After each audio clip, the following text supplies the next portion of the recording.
வணக்கம். நான் பாரதி வரி விதை. அதனால இன்றைக்கி நம்ம என்ன பண்ண போகிறோம்னா, ரெசிபிக்கு வெறும் பருப்பு, சின்ன வெங்காயம் கூட முளைக்கீரை. இதை நாங்கள் எங்கள் ஊரில் முளைக்கீரை என்று சொல்லுவோம். ஆனால் கொங்கு மண்டலத்தில் இதை சிறுகீரை என்று அழைக்கிறார்கள். என்ன என்று எனக்கு தெரியவில்லை.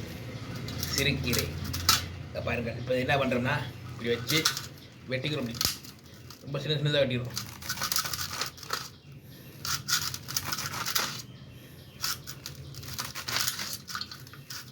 சரியா? இதை என்ன பண்ணுறோம், பருப்பை கூட போட்டு வேக வைக்க போகிறோம். அடுத்தடுத்த பதிவை உங்களுக்கு நான் காட்டுறேன். நான் பாரதி வரியில் இதை ஒரு சின்ன டிப்ஸ் வருது பாருங்கள். அதாவது நேரடியாக விஷயத்துக்கு வந்துடுறேன். ஒவ்வொரு விடியிலும் உணர்த்துவது ஒன்றுதான். அதாவது இன்னொரு வாய்ப்பு இருக்கின்றது, அதை நீ சரியாக பயன்படுத்திக் கொள் என்று. புரிச்சுங்களா? ஆமாம், நான் பாரதி வரியில் விதை உங்களிடம் இந்த விடைபெறுகிறேன்.